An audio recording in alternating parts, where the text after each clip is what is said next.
ये है लाहौर की साइमा। बाप और भाई के इंतकाल के बाद पढ़ाई छोड़ दी। माँ के इलाज के लिए जोकर बनकर दूसरों को हंसाती है, लेकिन बदले में लोग इनके कपड़े नोचते हैं। मेरी सबसे रिक्वेस्ट है, अपनी यतीमी का वास्ता दे के कहती हूँ कि मुझे अगर इज्जत नहीं दे सकते तो मुझे जलील ना करे। उर्दू पॉइंट की वीडियोस देखने के लिए हमारा चैनल सब्सक्राइब कीजिए और बेल के आइकन पर क्लिक कीजिए ताकि आप हमारी तमाम आने वाली वीडियो से बाखबर रह सकें। अस्सलाम वालेकुम, आप देख रहे हैं उर्दू पॉइंट। मेरा नाम दानिश हुसैन, लाहौर की एक मशहूर शाहरा मार रोड पे इस वक्त मौजूद हूँ। मेरे साथ ये जोकर जिनका नाम साइमा है। जी हाँ, ये खातून है, पाकिस्तान की बेटी हैं, मेडिकल के स्टूडेंट हैं, लेकिन हालात के भंवर ने इन्हें इस रोड पर बिठा दिए जहाँ ये जोकर बन के इस गर्मी की हालत में ये चंद खिलौने बेच रही हैं और अपना और अपनी माँ का पेट पाल रही हैं। हुसूल रिज़्क़ के हलाल के लिए यहाँ पर इन्हें खड़े होना पड़ता है।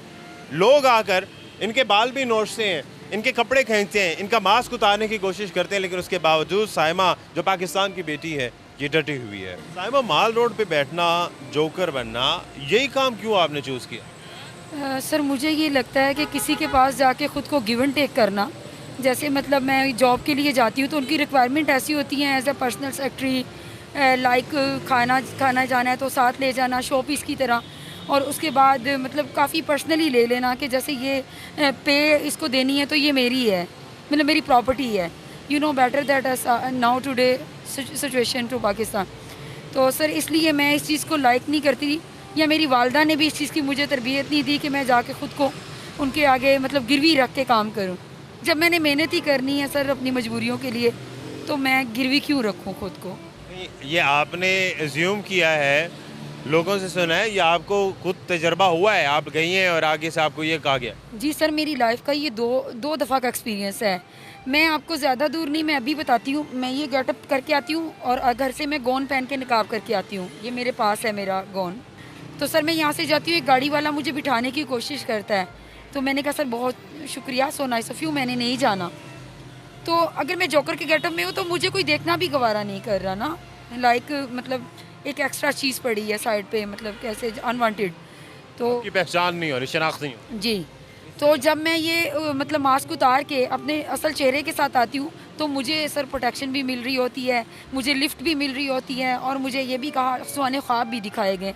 मैं ज़्यादा नहीं, 2-3 दिन पहले की बात करती हूँ। एक गाड़ी वाले ने मुझे कहा कि आपकी ज़िंदगी मैं बना सकता हूँ, आपका फ्यूचर बन सकता है, आप मुझे घर जाके वीडियो कॉल पे बात करें। तो मैंने सर उसको आगे से ये जवाब उसी वक्त दे दिया था ऑन द स्पॉट कि मैं इंटरेस्टेड नहीं हूँ, कि मैं अपना टोटली पार्ट्स आपको दिखा के और अपनी फ्यूचर को बनाऊँ, वो बेहतर है कि मैं इसी तरह से मतलब भीख मांग के चली जाऊंगी, वो बेहतर है मेरे लिए सर। बहन, क्वालिफिकेशन क्या है, तालीम क्या हासिल किया आपने? FSC क्लियर है, प्री मेडिकल और BSN जनरल के सीनियर नर्सिंग स्टाफ। 4 साल का ये कोर्स होता है, 4.5 ईयर का सर।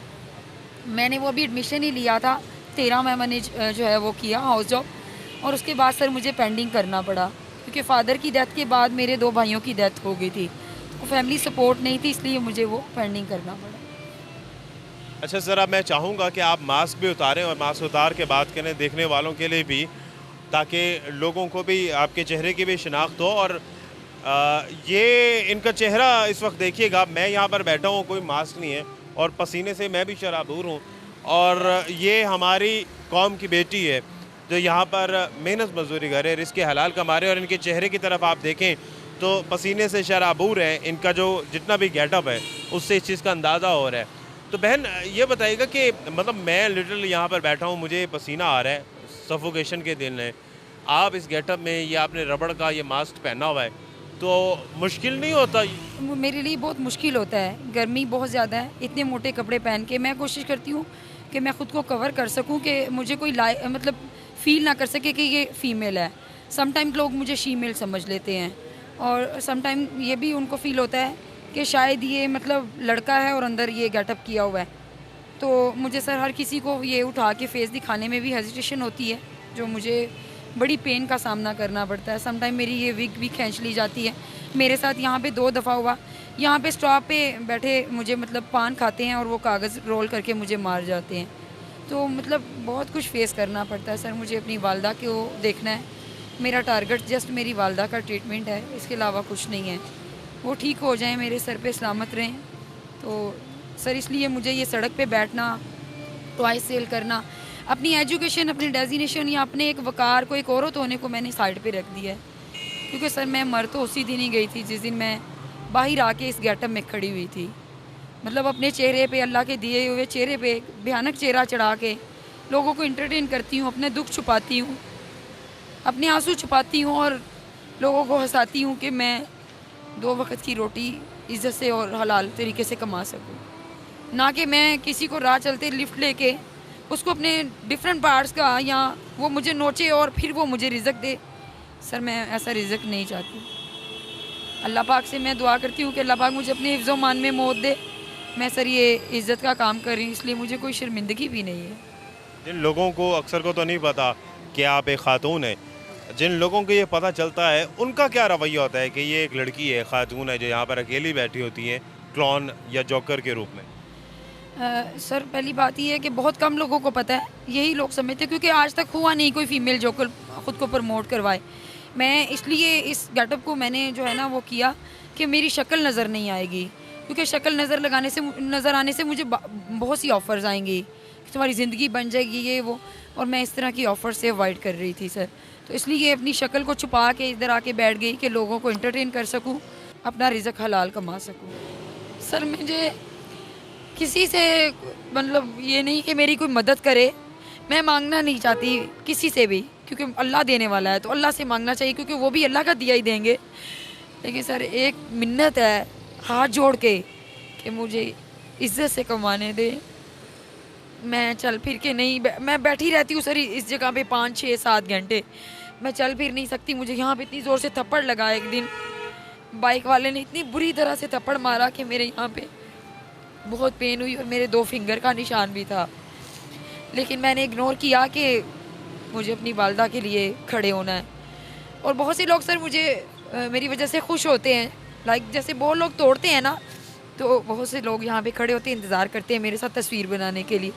तो मुझे खुशी होती है सर कि वो मुझे प्यार करते हैं, मेरी हेल्प भी करते हैं, अप्रिशिएट भी करते हैं कि साइमा आप इज़्ज़त से कमा रही हैं। तो मुझे कुछ औरतें सलूट करती हैं कि आप इज़्ज़त से कमा रही इतनी गर्मी में, इस तरह से, इस गेटअप में। तो सर उस वक्त मेरी हिम्मत फिर मुझे कहती है कि मैं रोज़ मतलब दूसरे दिन आने के लिए तैयार हो जाती हूँ। साइमा आपके लिए ज़्यादा मुश्किल क्या है, ये गेटअप धारना, इस रूप में आना, या फिर लोग जो आपके साथ रूड बिहेव करते हैं यहाँ पर, वो ज़्यादा मुश्किल है झेलना? सर मुझे लोगों का तोड़ना ज़्यादा तकलीफ़ देता है। गेटअप ज़्यादा मुश्किल नहीं? ये मुझे इसलिए मुश्किल नहीं है, मैं इज़्ज़त से बैठ गई हूँ जी, कि मेरी शक्ल भी नज़र नहीं आ रही, हाथ भी नज़र नहीं आ रहे। मुझे कोई हाथ तो नहीं लगाएगा, कोई नोचेगा तो नहीं, किसी के बिस्तर की जीनत तो नहीं बनना। यहाँ पे बैठी हूँ, गिव एंड टेक नहीं है कोई कि आप मेरे साथ चलें, मैं आपको हेल्प करता हूँ, आपको ये देता हूँ। मैं इस चीज़ से बच के अल्लाह का शुक्र अदा करके यहाँ पे बैठ गई हूँ कि मुझे यहीं पे मैं दुआ करती हूँ, मेरी वालदा आयतल कुर्सी पढ़ के भेजती हैं। लेकिन सर किसी चीज़ से डर नहीं लगता, इंसानों से डर लगता है सर। अब आपका वसीला रोज़गार क्या है? क्या इसके अलावा कोई और रोज़गार है घर का आपके? नहीं सर, मैं अभी जॉब का आपको बताया कि मेरा 2 दफ़ा बैड एक्सपीरियंस हुआ है और बहुत बुरी तरह से मुझे एक दिन में, मतलब मेरे साथ ऐसा होता है कि 24 तारीख थी और 30 को सैलरी मिलनी थी और मैं 24 को रिज़ाइन करके आ गई थी कि मुझे ये काम नहीं करना। सिर्फ इसी वजह से, इज़्ज़त बचाने के लिए? इज़्ज़त बचाने के, कि मेरी वालदा घर इंतज़ार कर रही थी, तो उन्होंने कहा कि जी नहीं फ़लाँ बंदा उसको एयरपोर्ट से लेना है। और सर मैंने कहा जी मैंने नहीं जाना। तो वो कहते आप अपने आप को एक मॉडल समझती हैं, तो ऐसी बात नहीं है, हमें आप जैसी लड़कियां बहुत हैं। तो मैं जब जाने लगी तो सर मेरी बाजू से पकड़ के कहा गया बैठो, मेरी बात तो सुनो। मैंने सर उसे बाजू छुड़ा के मैंने कहा कि मुझे आपकी जॉब नहीं चाहिए। मेरे लिए ये बहुत बड़ी बात थी और तब मुझे उस दिन एहसास हुआ था कि मेरा बाप सर पे नहीं है कि इसको इतनी हिम्मत हुई है। बाकी सर मैं इससे भी टफ, मतलब गर्मी में भी गुजारा कर लूँगी, मेहनत भी कर लूँगी। मैं यहाँ से उठती हूँ तो मैं वहाँ जाके सिग्नल पे बैठ जाती हूँ। वहाँ पे मुझे यकीन करें मांगने वालों ने बहुत बेइज्जत किया, ये हमारा इलाका है, हम इधर मांगते हैं, तुम नहीं बैठ सकती हो, उठो यहाँ से, दफ़ा हो जाओ। बहुत कुछ हार्ड किया मुझे। तो मैं सर पिछले सिग्नल पे बैठ गई। आपके वालिद साहब क्या करते थे? सर सारी ज़िंदगी खेती बाड़ी की उन्होंने, लेकिन मुझे पढ़ाया। मुझे यही सोचा उन्होंने कि मैं पढ़ लिख के डॉक्टर बनूं। उनकी ख्वाहिश थी कि मैं डॉक्टर बनूं, लेकिन सर मैं डॉक्टर नहीं बन पाई और मैं जोकर बन गई आज। क्या इसी वजह से आपको पढ़ाई भी छोड़नी पड़ी अपनी? जी सर, मुझे मेरे पास कोई ऐसा मतलब मैं जिस दिन घर से निकली थी मेरी वालदा की एक दिन की मेडिसिन भी नहीं थी। मेरी वालदा के कार्डिक और डायबिटीज़ का इशू है, बैक साइड पे भी और नेक पे भी ना, सेंसिटिव पार्ट पे गढ़ बन गया है, उससे पस निकलती है। मैं उसके प्रूफ भी दे सकती हूँ, उसका मेडिकल भी दे सकती हूँ सारा। तो सर मेरी वालदा की मेडिसिन भी नहीं थी और वो इतनी सब्र वाली है, वो कहती थी मैं ठीक हाँ, तू परेशान ना हो पुत्र, मैं ठीक हाँ। आपकी वालदा को पता है आप इस रूप में आती हैं बाहर? अब पता चला है सर, पहले नहीं पता था। मेरी वालदा को और मेरे मोहल्लेदारों को पता था मैं जॉब करती हूँ, उन्हें नहीं पता था मेरी बेटी सड़क पे इस तरह खड़े होकर 10-10, 20-20 रुपए की खातिर अपनी ईगो को हर्ट करके, अपने ख्वाबों को कुचल के और अपनी मजबूरियों के मलबे तले आके ना सर मैं यहाँ पे आज कर रही हूँ। मैं ये इंटरव्यू भी इसलिए दे रही हूँ कि मेरी सबसे रिक्वेस्ट है, मिन्नत है मेरी, मतलब मैं अपनी यतीमी का वास्ता दे के कहती हूँ कि मुझे अगर इज्जत नहीं दे सकते तो मुझे जलील ना करे। कितने खिलौने बेच रही हैं, क्या क्या बेच रही हैं, क्या मालियत है इनकी?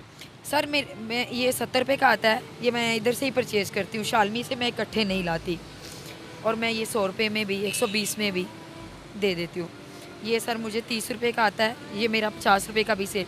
सम टाइम लोग इस तरह करते हैं सर, बहुत अच्छे लोग होते हैं, कोऑपरेटिव लोग होते हैं जो मेरी तकलीफ़ को महसूस करते हैं, जो मुझे मतलब ये सारा कुछ भुला के फिर उसी पॉइंट पे लाते हैं कि मैं इज़्ज़त से कमाऊँ। वो फिर मुझे सर वैसे ही हेल्प कर देते हैं 150 की। और इसी से ही फिर आपके घर का चूल्हा चल रहा है और माँ के इलाज के लिए पैसे इकट्ठे कर रही हैं? जी सर, मैं डेली की अपनी अम्मी की मेडिसिन रोज़ लेके जाती हूँ। डेली की स्लिप जाती है फजलदीन से, उधर हमारे ब्रांच है, और 325 का बिल बनता है विद इंसुलिन, विद उनके शुगर की स्ट्रिप, मैं वो लेके जाती हूँ। मेरे लिए टारगेट ही 2 होते हैं, एक मेरी वालदा के लिए मैं दूध ले लूँ चाहे मैं 50 का ही ले लूँ, और एक मैं इज्जत से अपनी वालदा की मेडिसिन खुद लेके जाऊँ, मैं किसी से ना मांगूँ। क्योंकि सर हमारा ये दौर ऐसा है कि आप मांगते हैं ना तो भी आपको नहीं मिलता, तो इसलिए मांग के जलील होने से बेहतर है आप खुद कोशिश करें, एफर्ट करें, आप मेहनत करें और अपने लिए खुद रिज़्क तलाश करें। बहुत शुक्रिया बेटा, आपके लिए बहुत सी दुआएं हैं। आप रिज़्क़ हलाल कमा रही हैं। साइमा हमारी पाकिस्तानी कौम की ऐसी बेटी जो किसी ग्लैमर में नहीं है बल्कि एक जोकर के रूप में यहाँ पर रिज़्क़ हलाल कमा रही है, और इस गर्मी में, शदीद गर्मी में, यहाँ पर ये मास्क पहन के जो रबड़ का है वो ये हाथों में जिनके खिलौने हैं ये बेच रही हैं। इसी के साथ ही अपने मेज़बान दानिश हुसैन को इजाज़त दीजिए। एक नई वीडियो के साथ वापस आएंगे। अल्लाह निगहबान।